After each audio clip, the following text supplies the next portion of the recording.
오늘 제목이 룻의 프로포즈입니다. 이제 룻이 결혼을 위해서 보아스에게 청혼을 한 것이죠.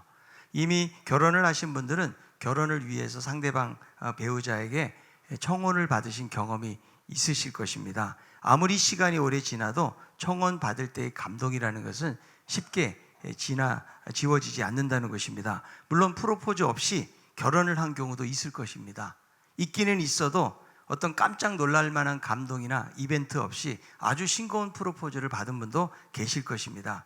그러나 멋진 프로포즈가 되지 않았다고 할지라도 진지하게 두 사람이 만나서 사랑을 고백하고 평생을 함께하기로 했다는 것은 그 사람에게 상당히 중요한 의미를 준다고 말할 수가 있습니다.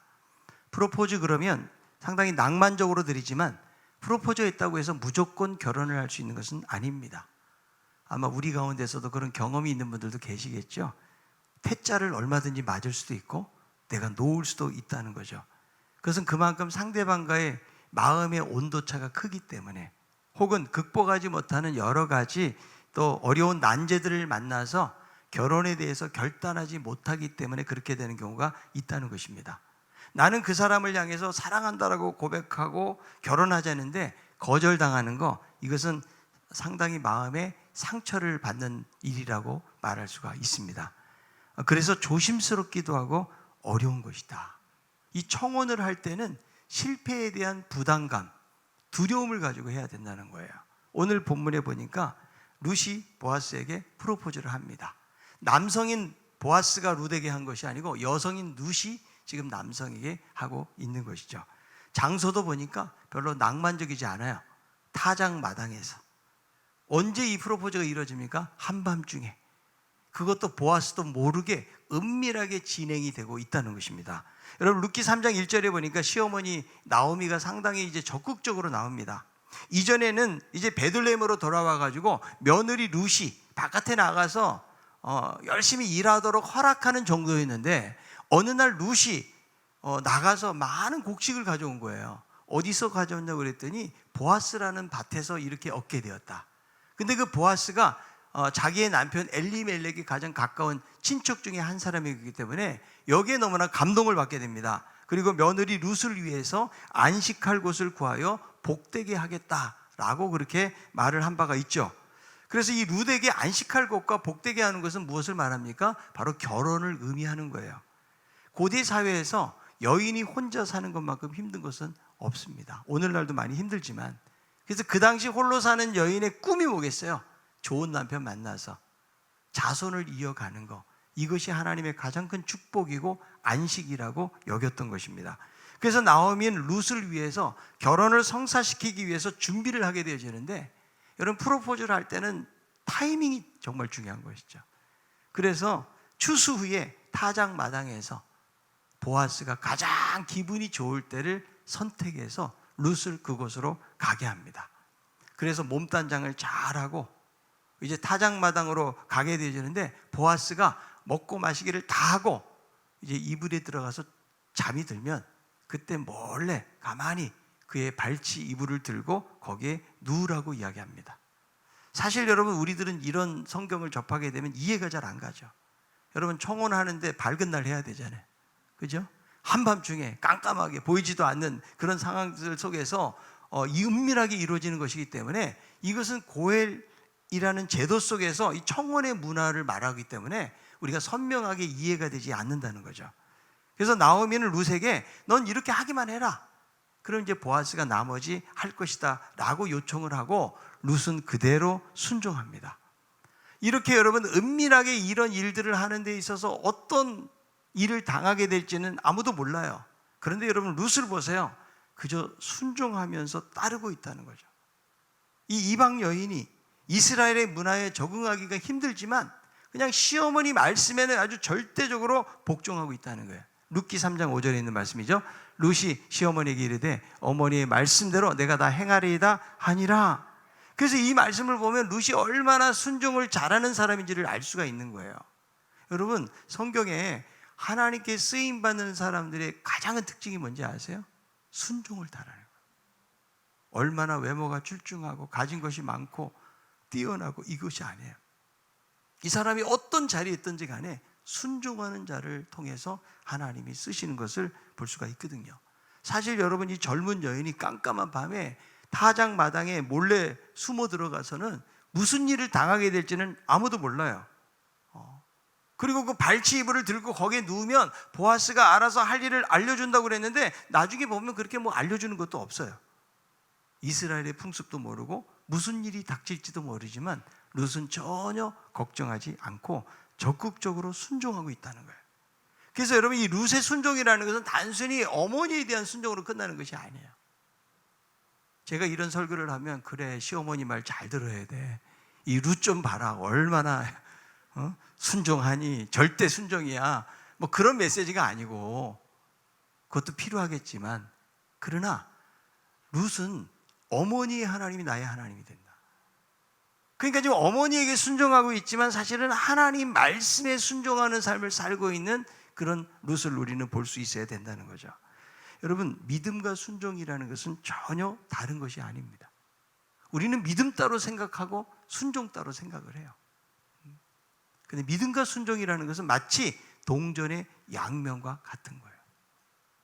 내가 정말 믿고 있다면 따라가는 거예요. 적극적으로 순종하는 거, 이것이 진정한 믿음이라는 거죠. 그런데 여러분, 하나님께서는 우리의 삶을 인도해 가실 때 우리의 삶 속에서 미래에 어떤 일이 일어날지에 대해서는 하나님께서 말씀해 주시지를 않는다는 거예요. 그러다 보니까 우리는 살아가면서 걱정하고 염려하고 살아가게 될 때가 많이 있다는 거예요. 그러나 믿음은 순종하고 말씀을 붙잡고 나아가는 거예요. 아멘? 여러분, 하나님께서 아브라함에게 내 부모, 형제, 친척 떠나라 그랬죠. 근데 하나님께서 길을 이미 다 준비해 놓으시고 땅을 준비해 놓으시고 가라고 구체적으로 알려주시고 가라는 것이 아니에요. 내가 너에게 앞으로 땅을 보여줄 테니까 일단 떠나라. 믿음으로 떠났다는 거죠. 여러분, 그것이 진짜 믿음 생활이에요. 믿음 생활은 내가 생각하고 계산하고 내가 이것저것 다 따져가지고 하나님 앞에 순종하는 것이 아니라고요. 하나님 말씀하시면 그 뒤에 어떻게 이루어지게 될지에 대해서는 생각하지 않는 거예요. 그냥 따라가는 거죠. 여러분, 앞을 전혀 못 보는 시각 장애자를 여러분들이 인도해 간다면 어떻게 인도해 가시겠어요? 제 손 잘 잡으세요. 제가 잘 인도해 드릴게요. 그 저기 1km 전방에는 뭐가 있고 저 3km에는 뭐가, 이런 말 하세요? 말할 필요가 없는 거죠. 지금 바로 앞에 지금 돌이 있으니까 다리를 들어야 됩니다. 여기는 좀 발을 높여야 됩니다. 바로 앞에 있는 부분만 이야기해 주는 거예요. 그리고 그 사람은 옆에 사람이 나를 잘 인도해 줄 것을 믿고 이 사람 말대로 따르기만 하면 그곳에 가게 되어지는 것처럼, 저는 우리의 신앙생활도 마찬가지로 생각이 들어요. 하나님께서 우리의 미래를 뭐 다 알려주시는 것이 아니에요. 우리는 당장 앞으로 30분 후에 1시간 후에 어떤 일이 일어날지도 모르고 살고 있어요. 근데 하나님 말씀 붙잡고 그분과 한 걸음 한 걸음 나아가게 될 때에 하나님이 우리들의 삶을 인도해 주신다는 거죠. 그래서 이 룻의 적극적인 순종을 통해서 이 말씀을 보면 하나님께서 일하시는 것을 볼 수가 있어요. 그래서 룻기 3장 6절에 보니까, 자, 그가 타작마당으로 내려가서 시어머니의 명령대로 다 하니라. 시어머니가 이렇게 저렇게 하라고 명령했잖아요. 그대로 다 했대요. 7절에 보니까 보아스가 먹고 마시고 마음이 즐겁습니다. 왜 그래요? 추수가 끝났기 때문에. 얼마나 지금 마음이 흐뭇하고 좋겠어요. 그동안의 땀과 수고에 대해서 보상을 받는 시간이에요. 이때는 일꾼들이 함께 거기서 또 술도 마시고 음식도 먹고 이런 축제의 시간을 갖는 것이죠. 그래서 이것을 끝난 다음에는 이 추수가 늦게까지 되니까요, 집으로 돌아가지 않고 주로 타작 마당에서 잠을 자는 거예요. 근데 여러분, 보아스가 잠을 어디서 잡니까? 이 말씀에 보니까 곡식단 더미 끝에 누워서 잠을 자는 거예요. 여러분, 만약에 이 보아스가 일꾼들 사이에서 잠을 잤다 그러면요, 룻은 청혼할 수가 없어요. 어디 입을 들쳐내고 어디 그 사이에 들어갔다가 제대로 말도 할 수도 없고 할 수도 없어요. 그런데 곡식 더미 끝에서 잠을 자고 있다는 것은 자기가 결정해서 거기를 갔지만 하나님께서는 배후에서 이 보아스의 자리를 인도하시고 계시다라는 거죠. 룻이 가만히 거기 갔는데요, 눈치채지 못하게, 마치 여러분 사울이 동굴에 들어가서 용변을 볼 때요, 옷자락을 눈치채지 못하게 가만히 자르거든요. 그와 똑같은 그런 단어를 사용을 하고 있는 것이죠. 그래서 룻은 숨을 죽이고 발치 이불을 들고 거기에 눕습니다. 자, 이 표현에 대해서 이 메시지 성경을 보니까 이렇게 돼 있어요. 자신이 그의 배우자가 되어도 좋다는 표시였다. 이렇게. 지금 여러분, 룻의 프로포즈는 말로 하는 것이 아니고 행동으로 하는 거예요. 그런 행동이 이런 말이에요. 이제 나를 배우자로 받아주세요. 그러고 들어간 거죠. 자, 그런데 어떤 일이 일어났습니까? 룻기 3장 8절이에요. 밤중에 그가 놀라 몸을 돌이켜본즉 한 여인이 자기 발치에 누워 있는지라. 여러분, 밤중에 보아스가 잠을 자다가 좀 뒤척였겠죠. 근데 왠지 발밑에 뭐가 걸리는 거, 물컹 걸리는 거죠. 이게 뭔가 하고 봤더니 거기에 웬 여자가 누워 있는 거예요. 그래서 여러분, 여기서 이 놀란다는 표현은요, 그냥 조금 놀란다 이런 것이 아니에요. 완전 두려움 속에서 놀라는 표현이에요. 제가 집에서 새벽 기도를 급히 나오는데 갑자기 확 지나가는 거예요. 온몸이 제가 오싹했어요. 이게 대체 뭔가 그랬더니 고양이 한 마리가 지나가는 거예요. 그러니까 이 고양이도 바쁜 거죠.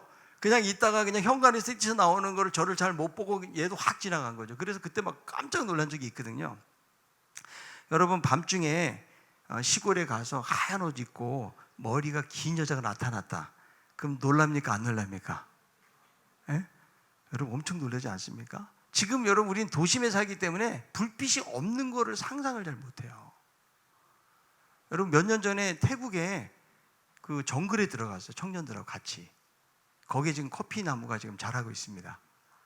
이제 앞으로 커피 되면은 제가 카페에서 커피를 내려서 이렇게 해줄 생각이 있는데 아직까지는 지금 소식이 없어요. 어쨌든 잘하고 있습니다, 거기에. 근데 거기는 전기가 안 들어가요. 그러니까 깜깜한데요. 제가 새벽 한 3시에 나왔는데 하늘을 보니까 별이 쏟아져요. 바로 이 앞에까지 있는 것 같고. 그러니까 여기서는 아무리 별을 보려고 해도 그렇게 많은 별들을 볼 수가 없는데 아무런 빛이 없는 곳에 가니까 그런 별을 제가 보았거든요. 여러분, 시골에 가면 지금은 밝아져서 시골도. 그죠? 근데 어렸을 때 제가 시골에 가면 제일 무서운 게 어디 가는 거예요? 화장실 가는 거예요. 왜냐하면 화장실에 앉아있으면 거기서 뭔가 나올 것 같은 그런 어떤 막 귀여운 상상을 막 하지 않습니까? 그런데 지금 이 보아스가 막 깜짝 놀랐다고 그랬잖아요. 이스라엘의 민담식 해석을 받아들이는 사손이라는 신학자가 있어요. 이 사람은 이걸 어떻게 해석을 했는가 하면 고대 근동 아시아에서 발견되어진 릴릿이라고 하는 여자 귀신이 있대요. 이 여자 귀신은요, 일단 여자고, 그리고 잠자는 사람들을 공격한대요. 이렇게 사람들이 믿고 있는 거예요. 그러니까 너무 황당한 해석이죠. 그러니까 여러분, 한밤중에 지금 자기 이불 발치에 지금 들어가 있는 그 여인의 출현은 두려움을 주기에 충분했다. 우리는 이제 그 정도만 받아들이면 돼. 이게 막 귀신이다 이렇게 받아들이면 안 되고요. 예. 그래서 여러분, 우리들도 저는 그랬던 것 같아요. 전설의 고향을 많이 봤어요, 옛날에. 그러니까 지금도 딱 귀신 그러면요, 지금 성경에서 말하는 귀신은 그 모습이 아닐 것 같은데, 일단 머리가 길어, 여자야, 그리고 흰 옷을 입고 있어요. 공통점이 그런 거예요. 여러분, 지금 보아스가 타작마에 잠자고 있어요. 지금 여러분, 룻이 쇼커트 해가 나타났겠어요? 머리도 좀 길 것 같고 말이죠. 그리고 흰 옷 입었는지 모르지만 어쨌든 여인이 나타나니까 막 너무 두려움에 놀라듯이 소스라뜨듯이 놀랐다라고 지금 성경은 그렇게 표현을 하는 거예요. 우리가 그냥 읽을 때는 그냥 놀랐다 뭐 이 정도지만 이 원어적인 원어를 보면은 그런 느낌들을 우리가 좀 가질 수 있다라는 것이죠. 그래서 묻습니다. 내가 누구냐? 너무나 놀랍고 당혹스러워서 질문하는 거예요. 자, 3장 9절에 있는 말씀이에요. 이르되 내가 누구냐 하니 대답하되 나는 당신의 여종 루시오니 당신의 옷자락을 펴 당신의 여종을 덮으소서 이는 당신이 기업을 물을 자가 됨이니이다 하니. 자, 여기서는 당신의 여종 룻이라는 말을 하는데요, 이전에도 보아스하고 대화를 나누면서 룻은 자기 이름을 이야기하지 않아요. 처음에는 어떻게 말을 하는가 하면, 자 룻기 2장 10절을 보세요.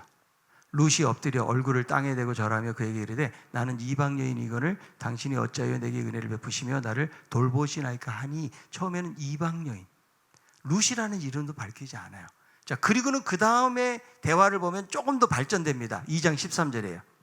룻이 이르되 내 주여 내가 당신께 은혜 있기를 원하나이다. 나는 당신의 하녀 중에 하나와도 같지 못하오나 당신이 이 하녀를 위로하시고 마음을 기쁘시게 하는 말씀을 하셨나이다 하니라. 그 다음에 뭐라고 그래요? 자기 자신을 하녀라고 표현하는 거예요. 그리고 오늘 9절에 있는 말씀 보면 여종이라는 말을 하거든요. 여러분, 하녀하고 여종은 달라요. 그러니까 하녀는 그냥 몸종, 옆에서 여러 가지 허드렛 일을 하는 일꾼 정도로 자기 자신을 표현하는 거예요. 근데 이제 여기 지금 청혼하는 자리에서는 자기를 뭐라고 그래요? 당신의 여종. 아비가일이 다윗에게 그렇게 고백을 했거든요. 그러니까 상당히 이것은 옆에서 돕는 사람이지만 높은 위치에 있는 사람을 칭할 때도 여종이라는 말을 쓰는 거예요. 그러니까 지금 여러분, 룻은 뭐라고 말하는 거예요? 이제 하녀의 신분이 아니고 당신과 결혼 상제자가 될 수 있는 사람으로서 이렇게 청혼을 하고 있다는 거예요.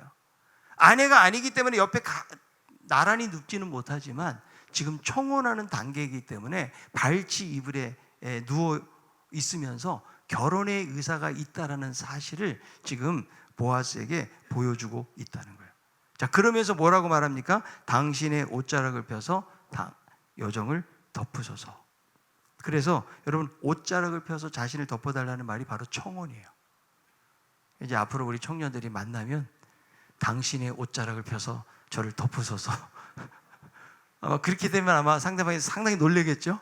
근데 그게 어떤 고엘이라는 제도 속에 있는 어떤 청혼의 문화의 하나로 지금 이제 보고 있는 것이죠. 그러니까 이 표현을 이렇게 말할 수 있는 거예요. 당신이 나를 아내로 삼아서 침실의 여주인으로 받아주시지 않겠습니까? 이렇게 하면서 정중하게 제의를 하고 있다는 거예요. 저는 제가 이 룻기서를 보면서 전에는요, 이걸 보면서 상당히 좀 성적인 표현 같은 거예요. 그렇지 않아요? 젊은 가부가 한밤중에 지금 부자 영감이 누워있는 곳에 가서 이불 속으로 들어가가지고 당신의 옷자락을 덮어서 나에게 덮어달라고 이렇게 말하는 것 자체가 상당히 좀 성적인 것이 아닌가, 저도 그렇게 생각한 적이 과거에 있었거든요. 그래서 일부 학자들 가운데서는 이것을 성적으로 보는 사람도 있다라는 거죠.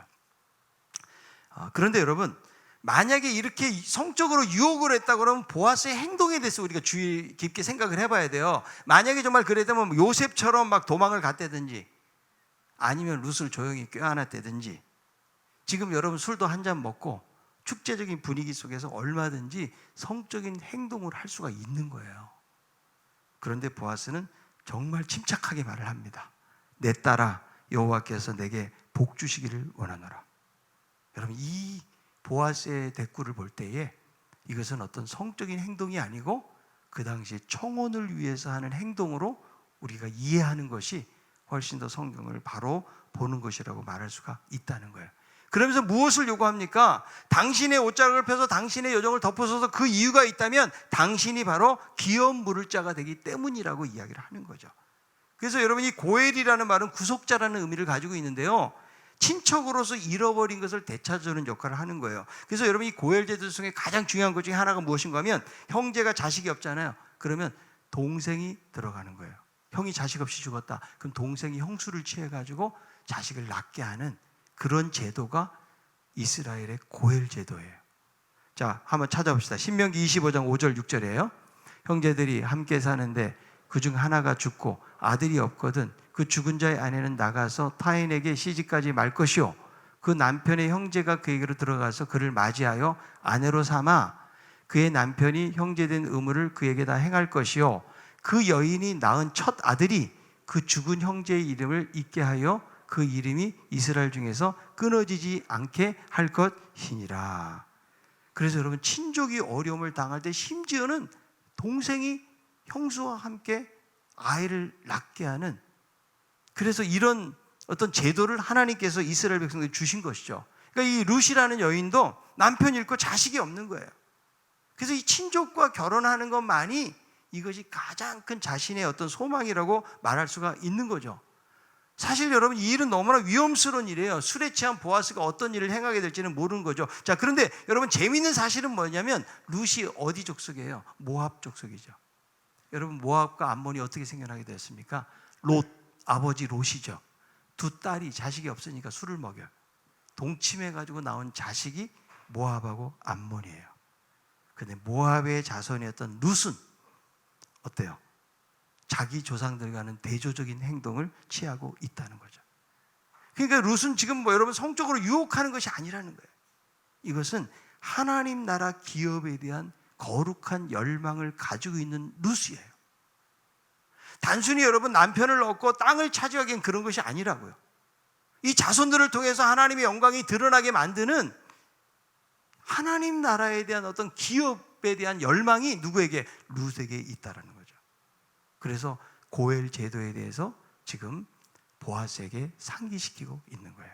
자, 여기에 대해서 이제 보아스가 말을 합니다. 3장 10절에요. 그가 이르되 내 딸아 여호와께서 내게 복 주시기를 원하노라. 내가 가난하건 부하건 젊은 자를 따르지 아니하였으니 내가 베푼 인애가 처음보다 나중이 더하도다. 지금 여러분 이 룻은 젊은 여인이고 자기 고국으로 돌아가고 다른 남자와 결혼할 수도 있어요. 그런데 그 젊은 남자들을 마다하고, 여러분 이 보아스는 나이가 많아요. 그래서 룻에게 뭐라고 그래? 내 딸아 그러잖아요. 상당히 나이가 많은데 청혼을 해가지고 이스라엘의 친족이 되고자 했는데 이것이 바로 룻이 가지고 있는 인애라는 거예요. 여러분 인애는 하나님의 헤세드, 언약적 사랑을 말하는 거죠. 그래서 처음보다 나중이 더하도다. 룻에 대해서 칭찬하고 있는 거예요. 처음에 이 룻을 보았을 때보다 나중에 그 하나님의 큰 사랑이 너에게 있구나. 이것을 지금 보아스가 칭찬해요. 그리고 또 하나 칭찬하는 것이 있습니다. 룻기 3장 11절. 그리고 이제 내 딸아 두려워하지 말라. 내가 내 말대로 내게 다 행하리라. 내가 현숙한 여자인 줄 나의 성읍 백성이 다 아느니라. 이 룻이 어떤 여자였다고요? 현숙한 여인이었다는 거예요. 여러분 우리는요 현숙한 여인 그러면 주로 어떤 거 생각해요? 말이 없고 좀 조용하고 아주 지혜로운 거 이런 쪽으로 생각하죠. 여러분 성경에서 말하는 현숙함이라는 것은 힘이 있는, 능력이 있는, 어떤 지위가 있는. 그러니까 여러분 룻이라는 여인은 우리가 이 성경을 통해서 아주 가냘피고 힘이 없는 여인처럼 생각하지만 한마디로 말하면 뭐예요? 능력 있고 힘 있는 여장부 스타일이 바로 룻이었다는 사실이죠. 그래서 현숙한이라는 말하고 유력한 보아스, 유력한이라는 말이 거의 같은 의미의 말을 사용을 하고 있다는 거예요. 그렇다면 이 현숙함은 어디서 왔는가? 현숙함의 기초가 잠언 31장 30절에 나와 있어요. 고운 것도 거짓되고 아름다운 것도 헛되나 오직 여호와를 경외하는 여자는 칭찬을 받을 것이라. 여러분 잠언 31장을 보면 현숙한 여인에 대해서 쭉 묘사를 합니다.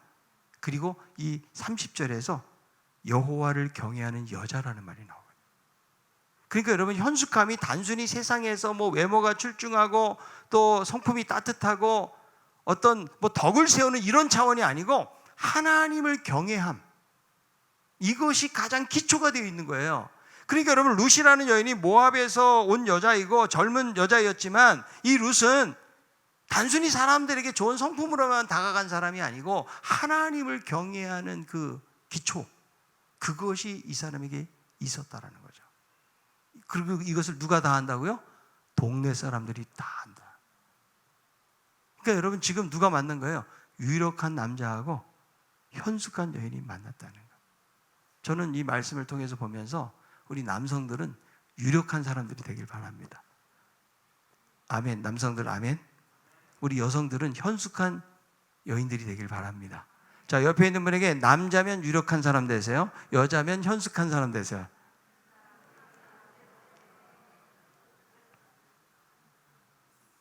여러분 이 룻의 인생이 바뀌게 된 이유가 뭘까요? 그는 젊은 날 남편을 잃었지만 어머니의 하나님이 나의 하나님이다, 이런 선택이었다는 거예요. 그래서 이 룻을 통해 가지고 비록 이방 여인이었고 모압 족속은 여호와의 총에 들어올 수가 없는 거예요. 그런데 메시아의 가문을 잇는 중요한 역할을 하게 하시는 거예요.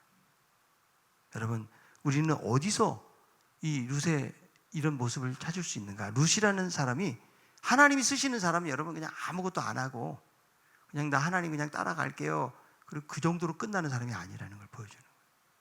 자기가 있는 자리에 최선을 다하는 사람. 여러분 룻은요 미래가 없어요. 남편도 없어요. 그냥 어쩌면 베들레헴으로 돌아와가지고 그냥 열심히 바깥에 가서 그냥 막노동이죠. 그냥 곡식 주워다가 어머니 먹여 살리는 것이 어쩌면 앞으로 펼쳐질 인생의 전부라고 여겼을지도 몰라요. 그러나 절대로 낙심하지 않고 그는 최선을 다하니까 곡식 밭에서도 보아스의 눈에 들게 되어지고, 그리고 신앙 안에서 성실하게 이런 삶을 살았기 때문에 동네 사람들이 현숙한 사람이라고 할 정도로 했던 룻을 보게 되는 거죠. 여러분, 하나님이 쓰시는 사람도 저는 그렇다고 생각이 돼요.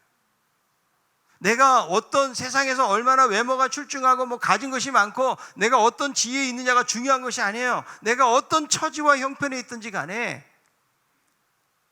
성실하게 하나님을 의지하면서 믿음으로 살아가는 자를 하나님이 쓰신다는 거예요.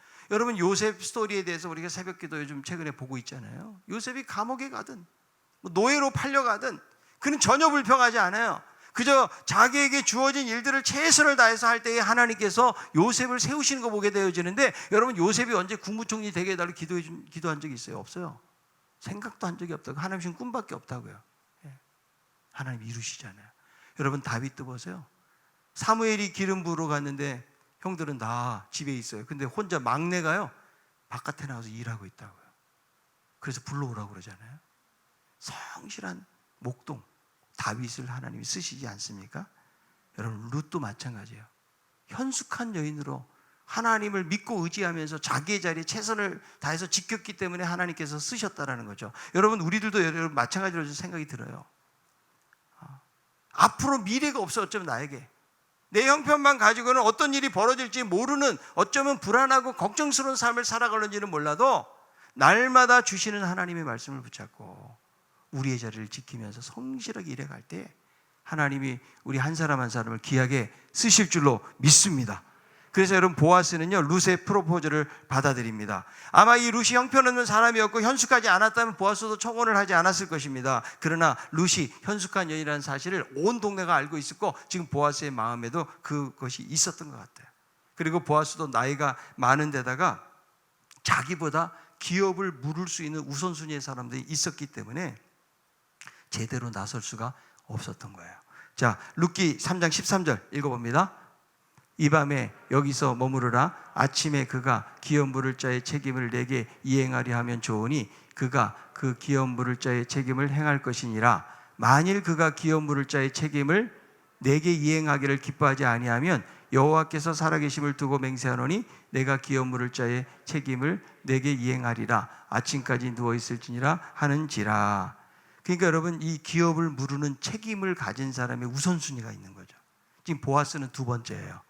그래서 먼저 그 사람이 한다고 그러면 나는 어쩔 수 없다. 그러나 그 사람이 하지 않겠다고 하면 그런 내가 절대적으로 이제 너를 보호하고 너와 결혼하겠다. 지금 이런 약속을 하고 있는 것입니다.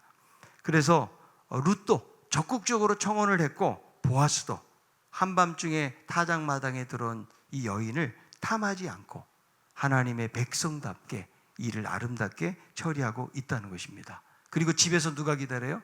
나오미가 기다리니까 보리를 선물로 줍니다.